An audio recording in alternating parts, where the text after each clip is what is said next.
Bonjour et bienvenue sur Metadoxa, la chaîne qui vous explique en détail pourquoi rien de ce qu'elle dit n'est vrai. Aujourd'hui, j'avais envie de vous faire une vidéo sans script, donc improvisée, sur tous les aspects négatifs que Metadoxa peut avoir. Alors, déjà, il y a juste quelque chose que j'aimerais un peu déconstruire, disons, avant même de commencer réellement la vidéo. C'est le fait que l'aspect négatif de quelque chose serait nécessairement lié à la chose en elle-même et pas à la façon dont la chose est reçue. C'est-à-dire que moi j'ai vu beaucoup de gens réussir à se faire du mal avec à peu près n'importe quoi, et donc on peut très bien se faire du mal avec Metadoxa, on peut très bien se faire du mal avec le sport, avec la politique, avec la science, avec j'en sais rien moi, le yoga, la musique. Donc voilà, déjà, oui c'est tout à fait possible de se faire mal avec Metadoxa, mais dans quelle mesure est-ce que c'est directement lié à ce que Metadoxa est en tant que tel? C'est déjà une autre question. De la même façon, je crois qu'il est tout à fait possible en réalité de se faire du bien avec énormément de choses, y compris des choses où on s'imaginerait pas forcément que les gens vont se faire du bien avec. Donc là, de la même façon, je crois que beaucoup de gens peuvent aussi se faire beaucoup de bien avec Metadoxa, fort heureusement. Mais du coup, ce dont je vais parler, c'est en fait les différentes choses qui pourraient faire qu'à mon avis, vous pourriez très bien vous faire du mal, voire beaucoup de mal, avec Metadoxa. Et j'irai même plus loin, c'est-à-dire qu'à un moment, euh, de toute façon, passer par le processus que je propose va être désagréable à un moment ou à un autre, c'est difficile d'y couper. Et j'aurais même envie de dire que si c'est trop confortable pour vous, peut-être qu'à un moment, c'est que vous le faites pas tout à fait correctement. Faut pas entendre ce que je dis comme une volonté de poser des jugements de valeur, ou comme une volonté d'imposer une norme ou quoi que ce soit. Mais bon, à un moment, quand même, le fait de s'intéresser réellement à ce que j'ai à proposer implique une certaine démarche qui n'est pas une autre démarche. En fait, si je vous fais cette vidéo, c'est parce que je pense que dans beaucoup de domaines, quand les gens commencent quelque chose de nouveau, c'est très très rare qu'on leur dise exactement ce que ça peut leur coûter et les problèmes qu'ils peuvent rencontrer en ayant fait cette chose. C'est-à-dire qu'en général, on va vous vanter tous les aspects positifs de la chose en question. Par contre, les quelques à côté, pas forcément. Et donc, c'est quelque chose que j'ai envie de, moi, faire personnellement.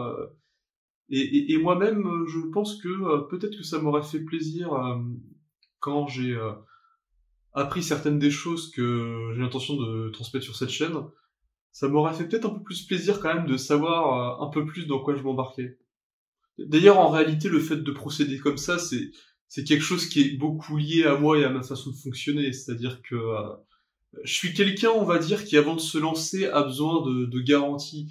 Et vu qu'il y a toujours, quoi qu'on fasse, une différence entre ce qui était prévu et ce qui advient, et d'ailleurs c'est même l'intérêt de faire les choses, c'est d'être confronté à des choses qu'on n'avait pas prévues, et donc de grandir et de progresser face à la nouveauté. Mais dans la mesure où j'ai quand même ce besoin-là qui est assez fort en moi et que beaucoup de gens n'ont pas forcément parce qu'ils n'ont pas le même profil psychologique que moi, du coup, je ressens aussi le besoin de protéger les autres de choses alors qu'ils ont peut-être pas forcément besoin de protection. Donc là déjà, tiens, ça peut être un premier aspect négatif de Metadoxa, c'est que bah je vous parle depuis mon fonctionnement et mon référentiel, et donc parfois je vais faire transparaître dans Metadoxa certaines de mes obsessions ou certains de mes fonctionnements qui peut-être ne sont pas spécialement pertinents et intéressants pour vous.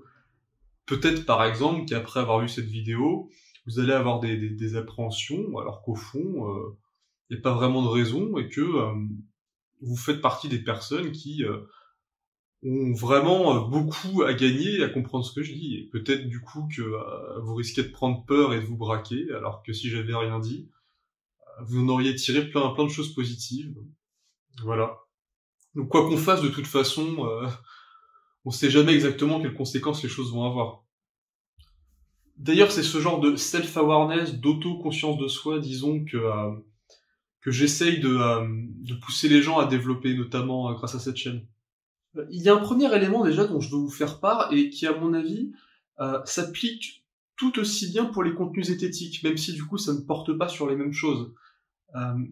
Par exemple, moi je me rappelle quand j'étais encore beaucoup dans ma période rationaliste, etc., d'avoir eu certaines discussions avec des religieux, des discussions plutôt cordiales, où je cherchais pas absolument à leur imposer ma vision des choses et tout, mais où eux ils essayaient de me convaincre des intérêts que je pourrais avoir à recommencer à m'intéresser à la religion, parce que j'ai fait un peu de catéchisme quand j'étais petit, et puis comme tout le monde j'ai fait ma période dogmatique et tout. Parce que comme je l'ai dit, a priori c'est impossible d'y couper, comme je le disais dans une autre vidéo. Mais donc je discutais avec eux et ils essayaient de me convaincre et tout des intérêts que pouvait avoir la foi, la religion, etc. Et en fait, à un moment, j'en arrivais à quelque chose où je leur disais, mais au fond, même si moi personnellement, là, j'avais vraiment envie de redevenir croyant, de me remettre, je sais pas, à prier, à aller à l'église et tout, mais en fait, le souci, c'est que je ne sais même pas si j'en serais capable, en fait. Parce que croire, c'est pas quelque chose de volontariste réellement. À un moment, quand vraiment on a goûté à la démarche rationnelle et au scepticisme, c'est pas strictement impossible, mais c'est pratiquement impossible en réalité de revenir en arrière. Ça impliquerait de désapprendre et d'oublier ce qu'on a appris. Donc quelque part, le truc que les zététiciens ne disent pas, et peut-être simplement parce qu'ils n'ont pas conscience exactement de ce qu'ils perdent et de ce que ça leur coûte, mais quand on intègre une démarche rationnelle, sceptique, critique, etc., il n'y a pas vraiment de retour en arrière possible une fois que le processus a réellement eu lieu. Et du coup, Métadoxa, c'est un peu la même chose. C'est-à-dire qu'une fois que vous aurez commencé à constater réellement dans votre vécu un certain nombre des choses dont je parle, et que ça commencera à devenir un peu automatique pour vous, que vous aurez, disons, cette grille de lecture et cette façon de voir le monde que vous aviez pas avant, il n'y a pas vraiment de retour en arrière possible. Vous ne pourrez pas dévoir ce que vous avez vu. Et donc, si vous aimez pas trop ce que vous voyez une fois que vous y êtes, bah, il va falloir faire avec. Mais ce que je dis est valable aussi avec l'enfance, c'est-à-dire qu'il y a beaucoup de gens, a priori, ont connu cette période où ils étaient tout petits, ils étaient un peu dans cette période de l'enfance où tout est magique, tout est merveilleux. Et puis un jour, peut-être vers 5, 6, 7, 8 ans, à peu près dans cette période-là, ils ont commencé à comprendre qu'en fait, le Père Noël, il n'existait pas, et que c'était les parents qui ramenaient les cadeaux, que la petite souris n'existait pas non plus, qu'il y avait beaucoup de violence dans le monde qu'on leur cachait.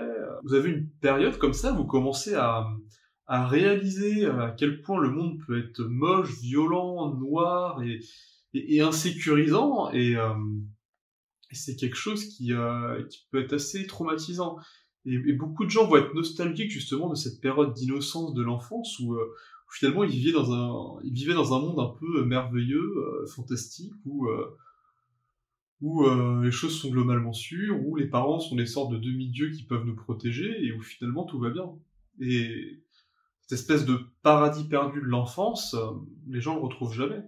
Ou alors ils peuvent le retrouver partout comme ça, mais ça n'a jamais exactement la même saveur, c'est ça que je veux dire. La deuxième chose que je veux vous dire, c'est que une personne en grandissant passe par différents stades de maturité, différents stades de développement, et passe par différents paradigmes.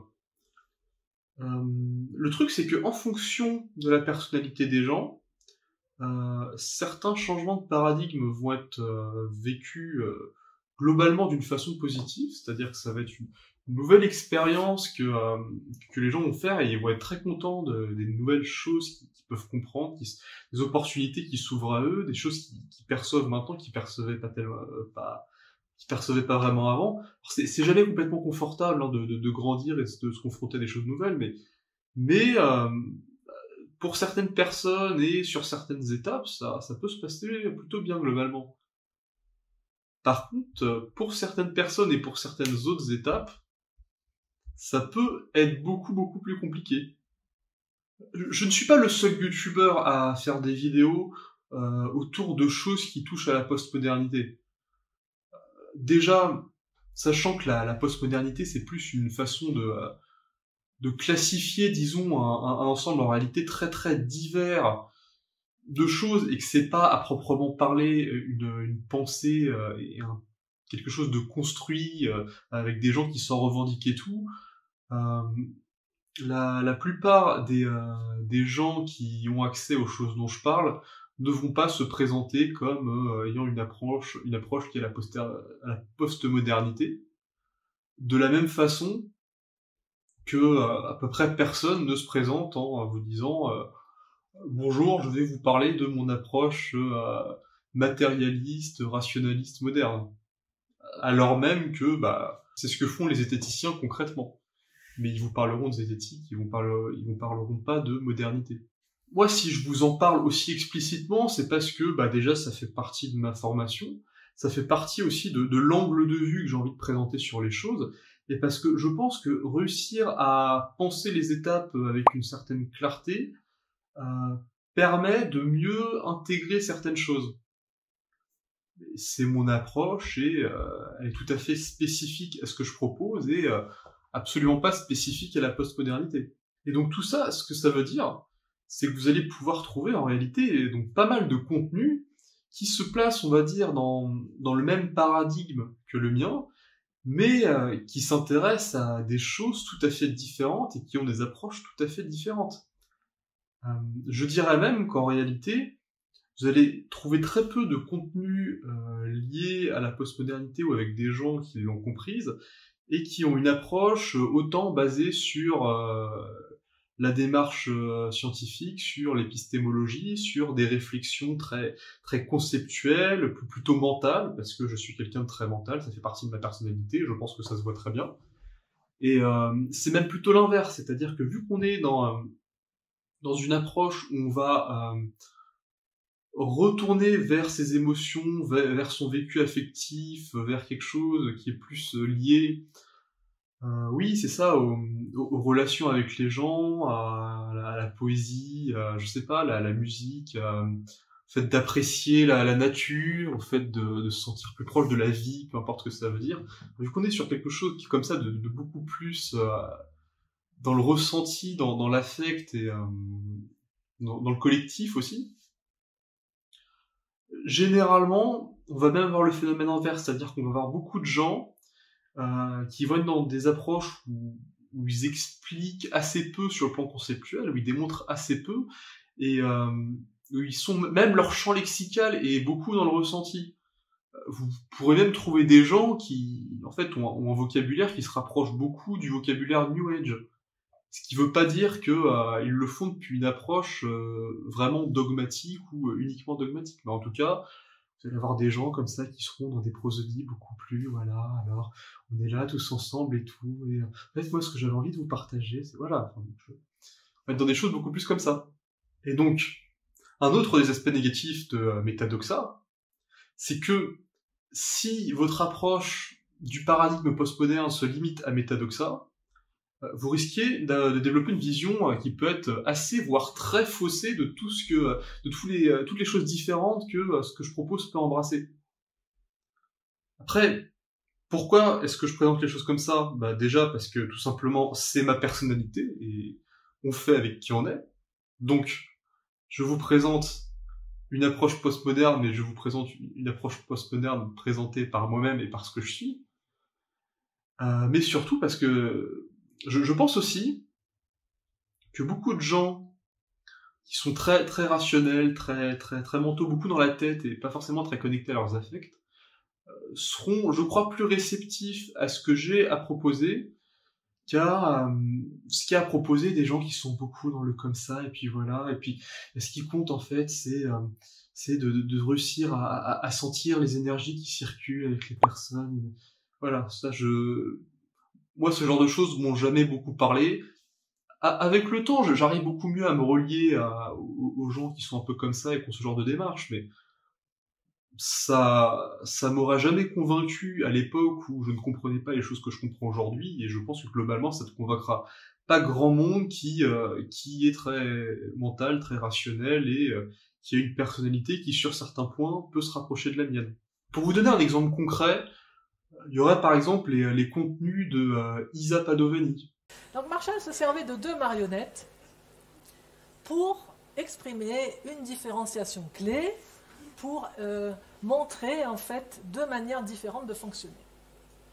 Donc une manière qui est celle de la girafe, qui est une manière de se relier au vivant en étant connecté principalement à ce qu'elle voit, à ce qu'elle observe, à ses sentiments, à ses besoins, et en faisant des demandes qui ne sont pas des exigences. Le mode de fonctionnement chacal, quant à lui, il a été éduqué d'une autre manière. Donc il mélange un peu ses observations avec ses jugements et ses interprétations. Il a des sentiments qui sont très très mélangés à ses pensées, et il n'est pas du tout au courant que la cause de ses sentiments sont ses besoins, et comme il est très démuni évidemment, vu qu'il n'est pas bien équipé pour se connecter au vivant, il est souvent en exigence. Vous pouvez chercher sur YouTube. C'est quelqu'un qui dit des choses qui en réalité sont dans un paradigme très proche de ce que je propose avec Metadoxa, mais alors par contre, en termes de façon de présenter les choses et de personnalité, on a des personnalités qui sont mais radicalement différentes. Et je pense que ça sautera aux yeux de n'importe qui va voir ces contenus. Et j'ai absolument rien contre elle en tant que personne. Hein. D'ailleurs, j'ai regardé certaines de ses vidéos, j'y ai trouvé des choses intéressantes. Et c'est juste que ça demande déjà presque une certaine forme de travail personnel d'être capable, par exemple, à la fois de regarder mes contenus et de regarder les contenus d'Isa Padovani et de profiter des deux contenus. Vu comment les approches sont à ce point différentes et les personnalités sont à ce point différentes. Donc, au cas où c'était pas suffisamment clair, j'ai de très bonnes raisons de penser que Isa Padovani a accès à la postmodernité. Et même qu'elle y a un accès, a priori, tout à fait fluide. En tout cas, la plupart du temps. Donc, du coup, je vous disais tout à l'heure que les gens passent par différentes étapes et que certaines étapes peuvent être beaucoup plus agréables que d'autres. Moi, par exemple, je fais partie des gens pour qui la postmodernité, c'est quelque chose de vraiment très inconfortable. J'ai fait une chaîne dont tout le principe tourne autour de ça, mais en réalité, je vous partage des choses qui, même encore aujourd'hui, sont franchement pas très confort pour moi sur de nombreux aspects. En particulier, une fois l'a priori défini, il s'agit tout bêtement d'appliquer les lois de probabilité pour calculer les crédences a posteriori des théories T, sachant les données collectées D, et pour prédire les probabilités des données X observables mais non encore observées, via d'un côté la formule de Bayes et via de l'autre la loi des probabilités totales. Je veux dire, on parle d'approches émotionnelles, beaucoup plus intuitives, de revenir au ressenti, d'être beaucoup plus, on va dire, de rechercher beaucoup le lien avec les gens, de faire partie d'une communauté, de vivre des relations humaines profondes, où on n'a pas peur de se montrer vulnérable dans sa vie émotionnelle par rapport vis-à-vis des gens et tout, mais moi là-bas je suis rien de tout ça, je suis quelqu'un de très solitaire, de très pudique au niveau de mes émotions, franchement, il y a pas grand-chose qui est fait pour moi là-dedans. Alors, j'y trouve beaucoup d'intérêt, et notamment des intérêts intellectuels, parce que les choses sont pas complètement séparées en réalité. Le fait d'intégrer une forme de relativisme et d'intégrer son vécu subjectif et émotionnel dans notre façon d'analyser, d'interpréter les choses, en réalité ça permet de comprendre un paquet de choses beaucoup mieux et beaucoup plus finement, mais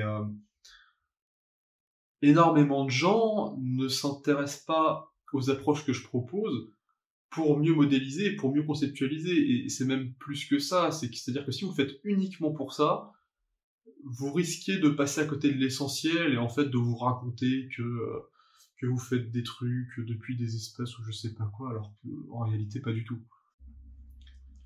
Enfin, et uniquement sur ce point particulier de l'approche postmoderne, une dernière chose qui peut être importante de comprendre par rapport à Metadoxa et par rapport à mon approche, c'est que moi, quand je parle de postmodernité, je fais pas mal de pédagogie en réalité, c'est-à-dire que en ce moment, je suis en train de me développer sur un certain nombre de choses qui n'ont en réalité pas grand-chose à voir avec la postmodernité.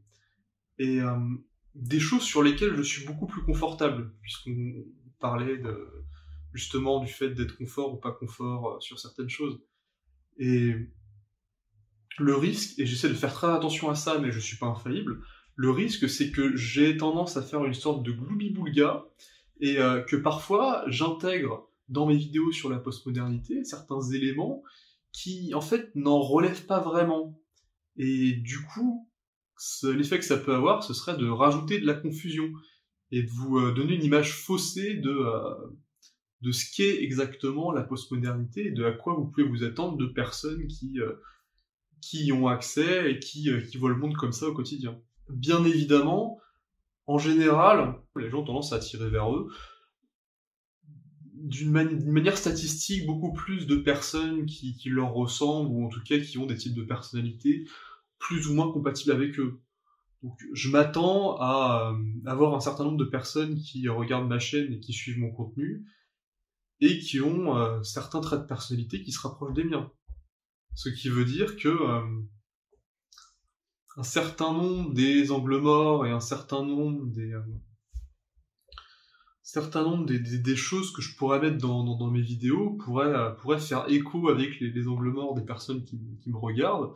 Et donc, pour peu que je fasse un peu trop de gloubi-boulga avec des choses qui ne sont pas directement liées à la postmodernité, et que des gens qui, au fond, n'ont pas trop envie d'aller vraiment plonger dans ce que c'est que la postmodernité, rattrape le truc en se disant « Ah, là, il y a un truc qui me plaît plus, je vais aller gratter par là », on peut facilement se retrouver avec des gens qui, en fait, justement, se racontent qu'ils comprennent des trucs et tout, alors qu'en fait, ils ont chopé des trucs de machin et de bidule, ils ont fait à leur sauce, et en fait, on va avoir des gens qui se racontent que, bon, peut-être le relativisme, c'est bien, mais quand même, il y a des choses un peu plus sérieuses et peut-être un peu plus intéressantes dans des approches encore plus complexes, et en fait, c'est juste des gens qui font juste du bayésianisme de base, en se racontant qu'ils ont accès à des trucs de malade et tout, quoi. Mais ça reste du bayésianisme de base, et le bayésianisme de base est moins complexe et permet d'appréhender moins de choses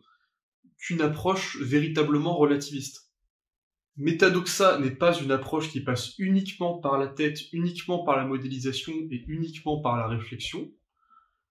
J'essaye de le dire autant que possible, je pense que je vais le répéter un certain nombre de fois, et si malgré tout, ce que je propose et ce que je reflète n'incarne pas assez ce fait, même si je vais faire mon maximum pour l'illustrer, notamment en faisant venir des gens qui ne seront pas moi, et pour essayer, on va dire, concrètement de toucher un peu ce qui se joue au niveau de l'affect, au niveau de l'émotion et de ce qui peut se jouer, disons, dans la co-création d'une réalité intersubjective. Même si je vais essayer de présenter tout ça au maximum, j'ai mes pentes, et donc voilà, retenez bien ça. Si vous abordez Métadoxa uniquement avec votre logos, avec votre rationalité froide, bref, avec la tête, vous passez à côté de quelque chose et vous ne pourrez pas comprendre ce que j'ai proposé au-delà d'un certain point. Oui, il y a aussi des gens qui ont l'air de penser que je me prendrais pour je sais pas quoi, que je me la pèterais ou que j'aurais des prétentions énormes. C'est vrai en partie, mais je veux dire, vous sentez aussi un peu le niveau d'insécurité quelque part que j'ai par rapport à ce que je propose, par rapport à ma chaîne et tout. Et je vous offre ça vraiment, enfin je veux dire, je présente une forme de vulnérabilité quelque part en vous disant ça en toute franchise et tout, mais non, je suis pas du tout sûr de ce que je fais en réalité. Hein. Après, ce sont pas forcément les gens les plus sûrs d'eux qui ont les choses les plus intéressantes à proposer. Maintenant, en ce qui concerne un certain nombre de choses pas forcément très cool que vous allez vivre d'une manière quasi obligatoire en réalité, au moins à un moment ou à un autre, si vous commencez à intégrer la postmodernité et à comprendre ce que je raconte, c'est déjà, dans votre vie de tous les jours, hein, je parle de quelque chose de quotidien, vous allez voir un certain nombre de choses que vous ne voyiez juste pas avant. C'est un peu comme dans ce film-là, j'ai pas retenu le nom, mais vous savez, c'est quelqu'un qui met des lunettes, et en fait, quand il met ses lunettes, il voit le monde complètement différemment, et Et au lieu de voir un monde qui a l'air plutôt beau, plutôt sympathique, en fait, il voit des obéissez, machin, ne vous posez pas de questions, consommez, tout ça. Et en fait, dès qu'il met ses lunettes, il voit des choses différentes. Quand il les enlève, il revoit le monde tel qu'il pensait avant qu'il était, sauf qu'en fait, c'est une illusion.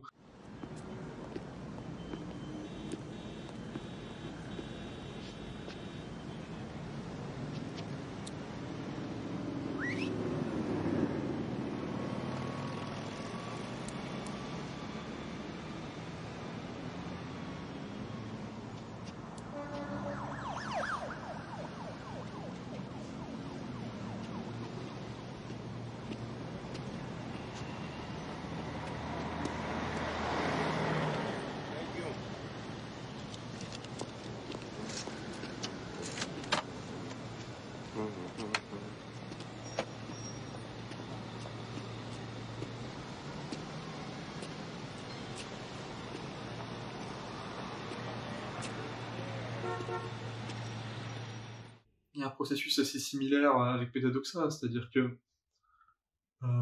en comprenant tout ça, vous allez être confronté à des... vous allez commencer à voir de la violence à des endroits où vous la soupçonniez même pas. C'est-à-dire que honnêtement, même simplement participer à un repas de famille ou même juste écouter des débats, par exemple, des émissions de débats, ou en fait, sur énormément de choses, vous allez être là, mais putain, mais pourquoi vous faites autant de mal les gens, ça sert à rien, quoi. Et alors qu'avant, ça vous dérangeait pas du tout, mais là, maintenant, vous allez le voir. Et je répète, c'est quelque chose qui va être quotidien, et ça va même se produire plusieurs fois par jour. A fortiori, imaginez-vous si en plus vous avez une deuxième paire de lunettes par-dessus la première. C'est-à-dire que, en fait, moi, dans la façon dont je vois le monde, non seulement je trouve que la plupart des gens sont affreusement violents les uns avec les autres, pour des raisons absolument pas légitimes et nécessaires, mais en plus, je trouve qu'à peu près tout le monde est comme amputé, en fait. Je sais pas, par exemple... Moi, quand je vois un zététicien, en fait, pas forcément tous, mais il y en a beaucoup, avec ma paire de lunettes, c'est un peu comme si je voyais quelqu'un qui est amputé, en fait, c'est-à-dire quelqu'un qui a pas de jambes, il lui manque un bras, il a juste un seul bras, mais alors par contre, son bras, il a un bras hyper musclé, quoi, c'est un bras d'haltérophile. Il se traîne comme ça en tirant sur son bras, il est là, regarde comme mon bras il est musclé, regarde comment j'arrive bien à avancer avec. Sauf que moi je veux juste quelqu'un qui se traîne par terre avec un seul bras, qui en plus se racle contre le sol et qui se fait mal en même temps qu'il avance. Et j'ai envie de lui dire, mec, regarde-toi, t'es pas dans un bon état, quoi. Mais son bras est très musclé, il y a pas à dire, hein. Ça se trouve il est même plus musclé que le mien, hein. Tout à fait possible. D'ailleurs, en général, quand on avance avec un seul bras... du coup, quand on sollicite une seule partie de notre corps, elle devient beaucoup plus musclée. Ça veut pas dire qu'on n'est pas amputé. Vraiment, c'est vraiment comme apprendre que le Père Noël n'existe pas, mais plusieurs étapes au-dessus, on va dire, quoi. Après, heureusement, il y a aussi plein d'aspects positifs au fait de réaliser que le Père Noël n'existe pas, hein, ça y a pas de souci. Hein. C'est d'ailleurs pour ça qu'on passe par là, c'est parce qu'en réalité on a beaucoup de choses à y gagner, mais on y perd aussi. Pour moi, les deux Science for All, par exemple, ils rentrent tout à fait dans ce que je décris, c'est-à-dire que pour moi, c'est un gars, il a qu'un seul bras, voilà. Par contre, avec son unique bras, il te fait du développé couché avec des poids de 250 kilos, alors là, il n'y a pas de souci, hein. Mais il le fait avec un seul bras. D'ailleurs, les Science for All compense tellement avec son unique bras, qu'il y a des moments, limite, il commence à réussir à marcher sur son bras, quoi. Il se met en équilibre comme ça, et avec les doigts, il y a quelque chose qui ressemble presque à de la marche. D'ailleurs, je vous ferai peut-être une vidéo un jour sur les X fois, alors je me suis pas amusé à compter, mais il y en a eu plusieurs, les X fois où les Science for All a, disons, senti ou frôlé la postmodernité. Il faut vraiment pas le prendre comme une critique spécialement orientée vers les rationalistes et tout, hein. Il y a aussi des gens comme ça, ils ont pas de bras, il leur manque une jambe, en fait, ils se déplacent juste en sautant à cloche-pied, comme ça, ils sont là, moi je suis tellement en pâte, je suis tellement en lien avec les autres, connectés à l'univers et tout. Ouais, mais tu sautes à cloche-pied, quoi. Par exemple, tu parles de non-violence tout le temps, mais en fait, c'est parce que t'es amputé de toute la part violente en toi, donc en fait, c'est pareil. Peut-être que la part violente en toi, c'est ton autre jambe, bah t'as pas, voilà, t'as qu'une seule jambe. Donc voilà, franchement, genre, ça, a priori, ça concerne à peu près tout le monde, hein. Il y a très très très peu de gens qui sont, entre guillemets, entiers, quoi, pour peu que ça veuille dire quelque chose, mais sur un plan métaphorique, je me comprends.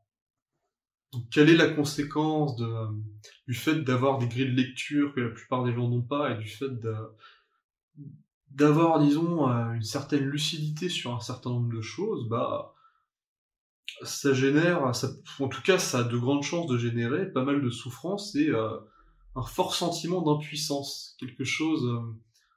En fait, je dirais que c'est un peu le même sentiment que si vous alliez passer des vacances dans certains endroits de l'Afrique, que vous arrêtiez dans un petit village, comme ça, parce que l'endroit est sympathique et tout, et parce que vous avez envie, disons, de découvrir des cultures locales et tout, et en fait, manque de bol, vous arrivez pile au début d'une séance de lapidation, quoi.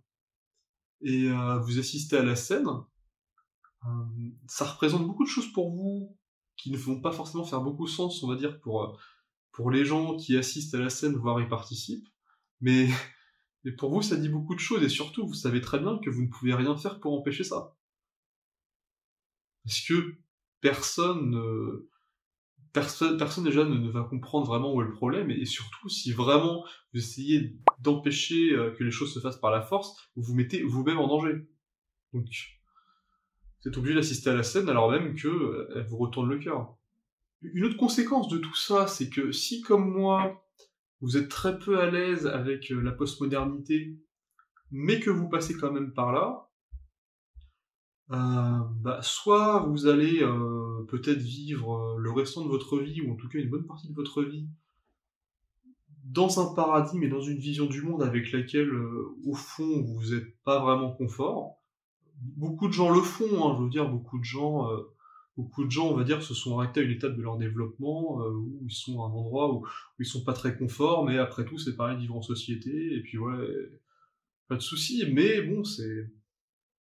Voilà, beaucoup de gens qui vont rester dans une approche pragmatique, rationnelle, moderne, quoi, parce que bah, c'est tellement plus confortable, quoi, et là, vous sortez d'un truc qui était confortable pour vous, vous arrivez dans un truc qui est beaucoup moins confort, et vous savez même pas combien de temps ça va durer, ça se trouve c'est pour le restant de vos jours. Et peut-être que du coup, si cette étape-là est trop inconfortable, et que, on va dire, vous avez un certain potentiel de développement, peut-être effectivement que, encore plus tard dans votre vie, vous allez commencer à développer certaines choses qui ne relèvent ni de la modernité, ni de la postmodernité. Mais que ça arrive ou non, c'est un processus qui est très long, ça prendra probablement des années. Et ce qui veut dire, ce que ça veut dire, c'est que pendant des années, peut-être, vous allez être en train de vous chercher, vous allez passer par différentes étapes, vous allez vivre différents changements importants dans votre vie, et en gros, vous allez vivre peut-être beaucoup d'instabilité, et pendant vraiment longtemps. Alors, en réalité, au bout d'un moment, de toute façon, l'instabilité est une chose avec laquelle on peut très bien réussir à... On peut très bien réussir à s'adapter à l'instabilité et à intégrer de l'instabilité dans sa vie. D'ailleurs, c'est même quasiment indispensable pour commencer à accéder à certaines choses. Mais en tout cas, ça va avoir lieu. Donc si vous êtes bien où vous êtes, et si d'autant plus vous êtes mal avec ce que j'ai à proposer, peut-être que c'est pas nécessaire de vous faire du mal, et peut-être qu'au fond, vous êtes bien là où vous êtes. Moi, ce que j'ai pu constater, c'est qu'en général, les gens qui commencent vraiment à s'intéresser aux choses auxquelles je me suis intéressé et aux choses que j'ai à proposer, ce sont des gens qui déjà ont eu un certain nombre d'intuitions par eux-mêmes, et surtout qui en sont à un stade de leur développement où ça commence à leur coûter plus de rester avec leur approche actuelle que de passer à autre chose. C'est-à-dire que quelque part, les gens n'y vont pas vraiment d'une façon volontariste parce que c'est cool de comprendre la postmodernité et tout. Les gens y vont parce que ça commence à leur coûter trop cher de rester là où ils en sont. Moi, je sais que, par exemple, j'étais tellement, disons, obsédé par la rationalité, par le fait de tout conceptualiser, de tout modéliser et tout, que ça commençait à avoir des effets sur moi au niveau psychologique et même, on pourra dire, clinique quasiment. C'est-à-dire que, pas des trucs d'une gravité extrême non plus, hein, je vous rassure, mais oui, c'est-à-dire que, par exemple, j'étais pas capable, on va dire, quasiment incapable de m'amuser en soirée parce que j'étais tout le temps en train de m'auto-analyser, d'analyser ce qui se passait, alors qu'en fait, il fallait juste se détendre et s'amuser, quoi. Je commençais à être de plus en plus coupé de mes émotions, alors que j'étais déjà bien coupé de mes émotions au départ, mais c'est un truc dans lequel, c'est un processus dans lequel j'étais engagé et qui commençait, en fait, à me transformer, on pourrait dire, quasiment en robot, quoi. Moi, par exemple, je pense que j'ai je suis quelqu'un qui est facilement déprimé et je pense que le fait de me plonger comme ça à mort dans des mentalisations et tout, ça a tendance à augmenter ce phénomène. Quelque part, le fait de découvrir la postmodernité,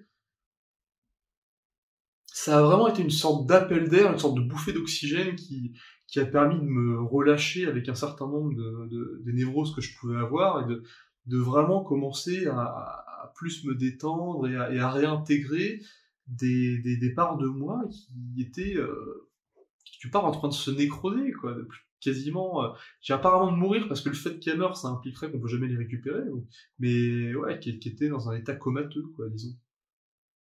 Et d'ailleurs, a priori, c'est un processus qui n'est pas terminé. Je sais même pas si c'est un processus qu'on peut terminer. Mais en tout cas, je sais qu'il y a encore beaucoup de choses que j'ai pas vraiment récupérées. Ce que ça veut dire, c'est qu'il y a la plupart des gens n'adhéreront pas et n'accrocheront pas à ce que j'ai à proposer et voire même pourront avoir des réactions de rejet qui peuvent parfois même être violentes. Et je crois que c'est quelque chose qui, en réalité, déjà est tout à fait normal. Et surtout, je pense que c'est même positif, en réalité, parce que, finalement, si ces gens rejettent ce que j'ai à proposer, ça veut dire que dans leur inconscient, enfin, il y a une part d'eux-mêmes qui, inconsciemment, a suffisamment conscience de leurs intérêts et de leurs besoins pour leur dire « Non, va pas par là, là tu vas te faire du mal ». Et donc, du coup, pourquoi est-ce que je voudrais essayer de forcer des gens qui, de toute évidence, vont se faire du mal avec ce que j'ai à proposer? Pourquoi je voudrais leur forcer à comprendre et non, mais vas-y quand même, machin? Non, pas du tout. C'est en fait le risque à trop vouloir forcer certaines choses, c'est que au pire, ce qui peut se passer, c'est qu'on peut créer des cyphers comme dans Matrix.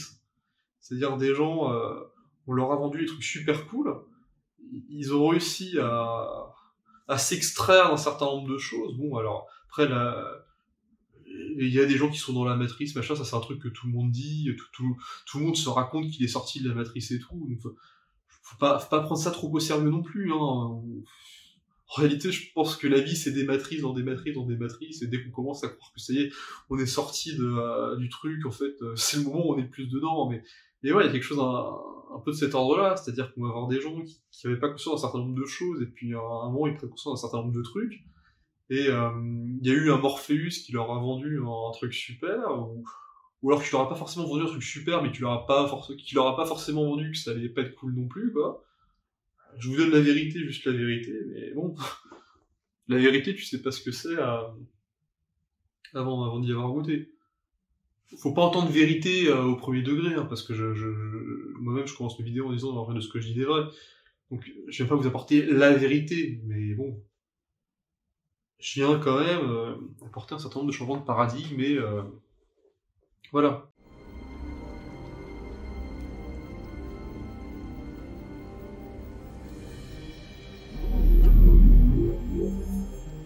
Have you you ever had a dream, Neo, that you were so sure was real? What if you were unable to wake from that dream? How would you know the difference between the dream world and the real world?